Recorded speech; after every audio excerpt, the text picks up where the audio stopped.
Hyperblast 3 masih robek nggak uppernya? Kita jawab di video ini.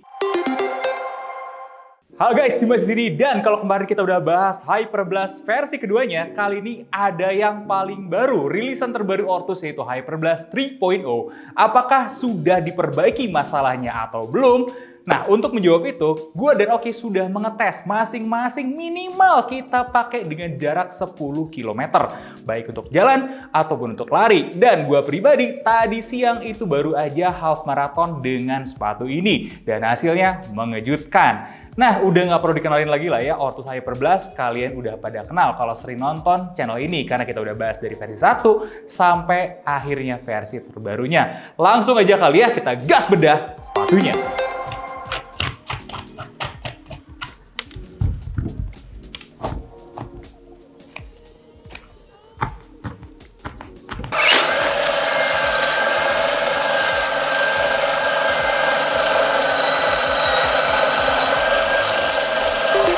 Jadi dia Ortus Hyperblast 3.0.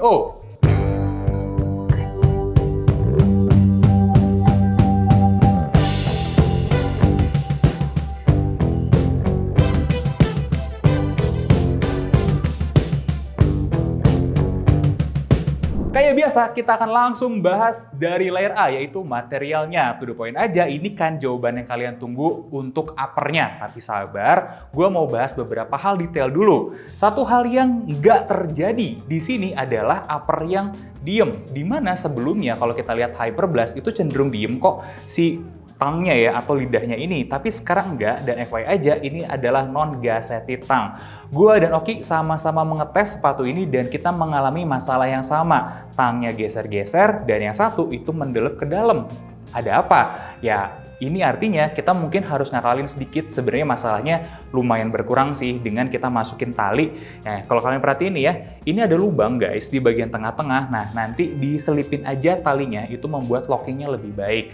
Dan kabar baiknya, si tang yang geser-geser ini tidak mengganggu ke performa sama sekali kok. Dan saking tipisnya, dia juga nggak mengganggu ke kaki kita. Sama sekali nggak ada masalah kalau dari POV gue. Next, kalau kita lihat uppernya nih ya, ketebalannya menjadi 2,1 mm. Panas dong? Enggak. Kita udah coba tes, baik dari jarak 10 km hingga half marathon. Aman banget. FYI, gue half marathonnya itu jam 9 pagi ya. Jam 9 sampai mungkin selesai siang sih ya. Ini di bawah terik mataharinya Kota Bandung, nggak kerasa panas. Dan selanjutnya gue mau bahas juga beberapa detail-detail. Nah, dari sini nih ya, TPU reinforcement-nya ini cukup baik juga. Logonya minimalis, gue suka sih ya dengan logo minimalis kayak gini. Meskipun ukurannya gede ya, tapi dia kelihatan lebih oke lah dibandingkan dengan banyak beberapa brand-brand lokal yang lain yang logonya bener-bener terlalu gede, segede gaban lah kalau bahasa kalian.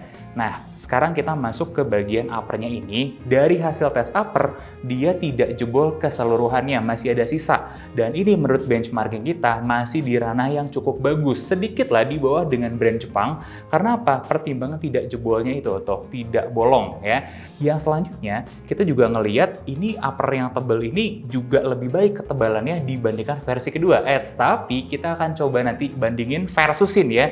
Versi ketiga ini dengan versi keduanya biar lebih afdol di video selanjutnya tentunya. Sekarang kita simak dulu deh ya, ada apa lagi yang terjadi di upper Hyperblast 3.0 ini. Yang menarik adalah di sini ya, ini almost nggak jebol sih ya, jadi hampir ke bagian foamnya tapi tidak betul-betul jebol.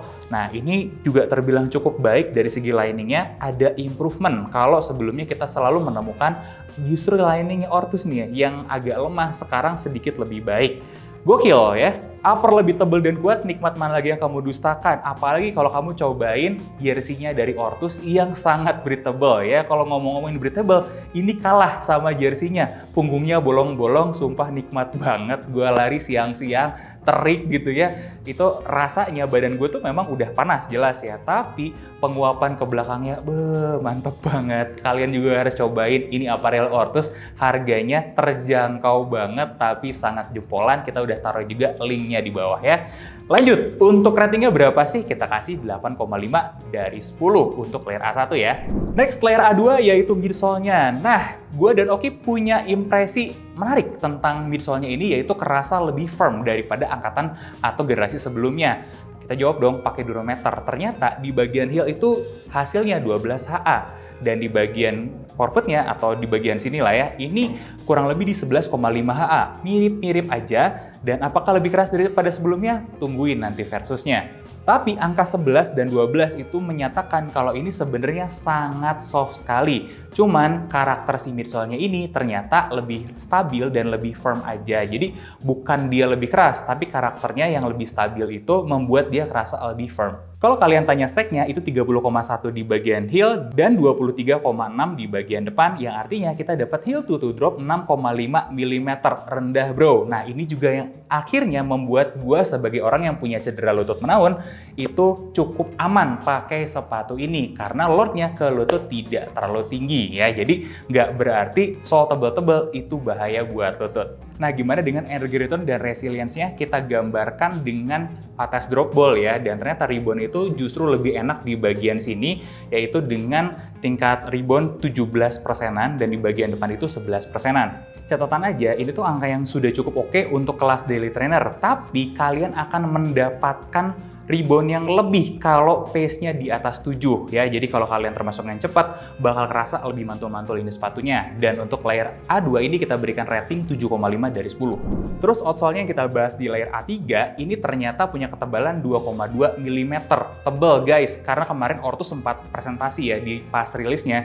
Mereka cerita kalau outsole-nya itu dibikin lebih tebal. Hasilnya ternyata konsistensi sama seri sebelumnya itu cukup bagus. Kita mendapatkan selisih setelah Dremel-nya itu hanya 1 mm, yang artinya dia udah mendekati kelasnya Continental dan Vibram tentunya, yang itu biasanya di sekitar 0,5 sampai 0,8. Jadi kalau ada yang bilang outsole Ortus itu jelek, gampang habis, enggak juga. Kenyataannya dia sudah sangat bagus sekali. Bahkan kalau di range penilaian kita sudah bisa kita tempatkan di kisaran range yang sama dengan si Continental tersebut. Ya artinya bagus banget dong. Apalagi gue suka banget dengan penambahan sedikit ketebalannya jadi 2 mm lebih, yang artinya kemungkinan umurnya ini akan jadi jauh lebih baik. Pertanyaan selanjutnya, gimana gripnya di permukaan licin dan permukaan basah, tentunya ya licin yang basah. Pertama, kalau gue jawab dulu, di aspal, di semen, di permukaan licin yang kering, itu overall-nya bagus.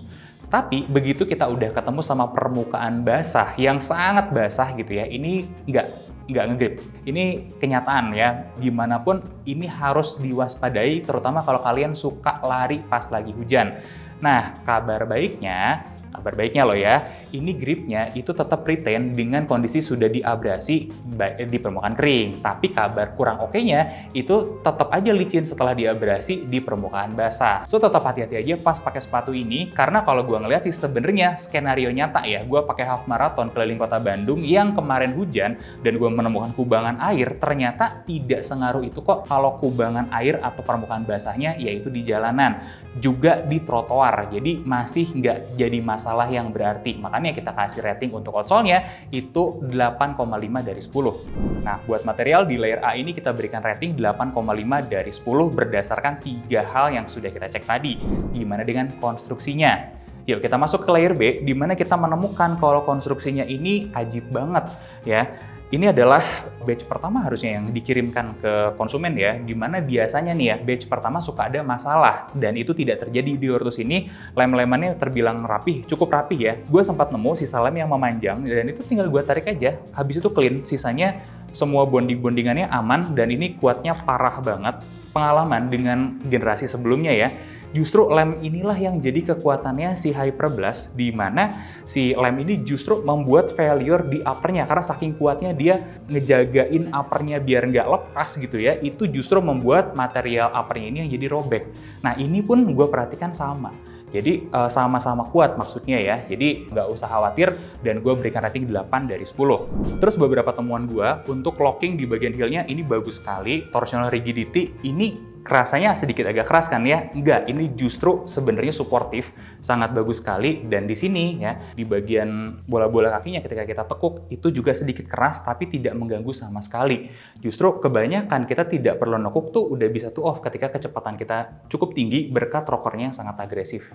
Satu hal paling impresif di sini adalah sepatu ini terasa tetap stabil di berbagai macam kecepatan meskipun dia nggak ada sengs. Nah itu berkat tadi ya si material midsole-nya yang dimainkan sedemikian rupa, dan respect banget sih Portus bisa melakukan sampai sestabil ini. Padahal ini tipe cushion loh. Mengingatkan gue sama salah satu merek Jepang ya yang tipe cushionnya itu sangat terkenal sekarang ya, justru menjadi tambah solid dan tambah rigid gitu ya, meskipun tipe cushion harusnya tidak se-solid atau serigid itu si karakter midsole-nya. Gokil! Dan kita berikan 8,0 dari 10 untuk layer B-nya ketika kita bahas konstruksinya ini. Next, di layer C kita akan bahas secara fungsionalnya ya. Beberapa support-supportnya, stability-nya, dan teteh banyak yang lainnya ada di sini. Yang pertama, tadi kita udah sedikit singgung ya, heel-nya ini strong banget, kuat, dan ketika kita tes kaki masuk nih ya, ternyata memang bagian heel ini sampai kolarnya itu memeluk kaki dengan baik. Sepatu ini juga punya kelebaran outsole itu 26 mm lebih lebar yang membuat jadi lebih stabil. Nah, gue udah ngetes di jalanan kota Bandung yang dimana kalian tahu jalan raya itu banyak bekas galian. Trotoar apalagi, udah naik turun gak rata, banyak tanah, ada lobang. Gua alhamdulillahnya 23 km itu nggak jatuh, nggak kecengklak sama sekali. Padahal ketika gua pakai daily trainer brand Jepang aja, gua ngalamin di tempat yang sama tuh ya, di daerah Jalan Riau tuh. Itu ada aja sekali dua kali kecengklak tuh minimal, dan ini enggak, respect. Lanjut, terakhir kita bahas rockernya yang sangat agresif ini. Nah kalau kita lihat di dalam sebenarnya jari-jari kita tuh nggak terlalu naik, yang dinaikin itu bagian solnya. Nah ini kalau menurut Oki tidak terlalu kerasa pas lagi jalan. Nah gue mungkin akan mendebat itu karena gue coba jalan, gue coba lari, gue coba di jarak yang lebih jauh dari dia, dan gue coba juga di tanjakan. Ternyata rockernya ini jauh lebih berasa ketika kita di tanjakan, ketika kita lari, dan di jarak yang jauh nih ya, udah mulai capek, ini membantu ngurang-ngurangin capeknya bos, berasa banget. So di layer C ini ratingnya 7,5 dari 10. Nah sedikit intermezzo, kita akan lanjut ke layer D, yaitu layer yang membahas buat walking. Loh kok bahas walking sih? Ini kan sepatu lari. Bentar, ini sepatu daily trainer. Kemungkinan besar di antara kalian ada yang akan tetap pakai buat jalan juga. Dan selama ini soalnya Hyperblast selalu bisa dipakai jalan, makanya mereka gunakan sebagai base sepatu walking mereka. Ya, di sini gue ngelihat sebagai soalnya itu punya potensi lebih, dimana jalan dengan pace lambat itu oke banget, jalan dengan pace tinggi juga apalagi, dan terlebih menurut gue nih ya, mendarat di bagian heel itu kerasa lebih nyaman daripada di bola-bola kaki ataupun di forefoot. Kenapa? Karena soal bagian sini itu kasih regulator lebih baik, terus yang kedua, ini juga ada rocker geometri sedikit yang membuat pas kita lagi mendarat nih ya, lagi jalan itu lebih nyaman lagi. Oke loh. Meskipun kayak gitu, ini dijaga, dikunci nih sama bagian heel yang cukup firm dan aman banget, jadi nggak goyang kemana-mana. Dan kalau kalian punya berat berlebih kayak gue nih ya, 90 kilo cukup berat emang, biasanya kita butuh sepatu yang cukup suportif dan nggak ambles atau nggak goyang-goyang, nggak terlalu marshmallowy. Di sini ini juga bagus banget untuk kasih supportnya. Nah, masalah di sepatu yang empuk itu biasanya membuat otot-otot kaki kita di telapak itu kerja lebih keras, yang akhirnya di bagian metatarsal sama bagian latar itu jadi agak capek. Nah ini bikin pegel guys. Ngalamin nggak kalau pakai sepatu empuk? Di sini nggak kejadian, respect. Kita lanjut ke layer E. Sebagai sepatu lari, jelas kita harus pakai ini buat lari. Cocoknya di pace berapa? Jujur, mulai dari yang baru lari di pace 10 misalnya, ini aman banget, jelas ya. Pace 9, 8 enak, menurut gua paling enak itu justru di pace 7 ke atas. Gue belum bisa ngomong untuk pace 4 karena gue nggak ngetes sampai sana. Tapi kalau pace 7 gue bisa ngomong ini enak banget. Kerasa lebih cepat lari kalian ketimbang pakai daily trainer biasa karena rockernya dan ekstra boncinya. Yang paling penting tuh 23 km gue lari pakai sepatu ini, badan kok nggak kerasa bau ya? Apakah karena jersey-nya? Gue rasa enggak, karena hari ini gue lagi nyobain parfum dari Kaf ya. Gue kemarin baru dapat kiriman. Ini gue lagi nyobain Humbling Forest. Katanya sih udah lama, tapi gue jujur baru nyobain dan ini sampai sekarang nih ya. Ini jam 4 sore itu masih kecium, padahal gue semprot tadi jam 9 masih kecium di baju dan badan gue nggak bau keringet. Nah kalau kalian butuh juga parfum buat lari, ada 2 rekomendasi gue di sini, yaitu Humbling Forest sama satu lagi Invigorating Waterfall. Nah ini cukup seger buat nemenin kalian beraktivitas. Jangan sampai, please ini mah ya, kalian mau olahraga, terus orang-orang sekitar kalian kebauan karena keringet. Jadi saran gue, tetap mandi dulu sebelum olahraga dan pakai parfum yang tepat. Dan parfum yang tepat nggak mesti mahal, contohnya kayak Kafnya ini. Nah, buat aparelnya juga nggak mesti yang mahal-mahal kok. Kayak yang lagi kita bahas, Ortus Hyper Blast ini juga dapat respect yang cukup tinggi dari gue, karena ada poin penting lagi guys. Gue mau cerita pengalaman di 10 km pertama aman, blast, karakter midsolenya tidak berubah gitu-gitu aja. 15 km aman, baru kerasa itu di 16 km. Jadi gue tuh punya masalah lutut menaun gara-gara kecelakaan, dan memang kalau salah sepatu lari itu biasanya suka kambuh. Nah, 10 km aman, 15 km aman, 16 km baru kerasa, tapi hilang-hilangan ya. Nggak jadi parah banget. Gue cukup respect dengan daily trainer kayak gini. Gue belum pernah nemu yang aman buat lutut gue sampai 16 km ya. Biasanya cuma yang tipe support doang yang harganya 2 jutaan ke atas. Tapi ini itu bisa kasih support yang cukup lah seenggaknya untuk jarak-jarak yang di antara 10 sampai 15 kilo. Terus ketika gue terusin lagi nih ya di 18 km, gue baru ngerasain nih ada rasa pegel di bagian bola-bola kaki, tapi bagian bawah di telapaknya. Jadi bukan di pelatar ya, di bagian bola-bola kaki. Ya wajar mungkin ya, karena sudah 16 km kita pakai dan gue menyiksa kaki gue dengan dari Bandung Selatan ya terus nanjak ke utara, dimana gue mencoba beberapa tempat-tempat yang tanjakan yang lumayan. Contohnya kayak di kampung di Babakan Siliwangi tuh yang tembus sampai Unpar tuh. Wah, itu tanjakannya edan, itu berasa banget sampai betis, sampai lutut, tapi menurut gue sih ya, sampai titik ini masih aman banget, sehingga wajar di 18 sampai 23 km itu kerasa pegel di beberapa area. Hari ini udah gue lepas sepatunya, udah rehat, dan aman sih, nggak ada masalah yang berarti. Oh ya, analisis gue, kenapa sih gue bisa ngerasain fatigue atau pegel gitu ya di 18 km ke atas di bola-bola kaki? Kemungkinan karena rockernya yang justru terlalu agresif.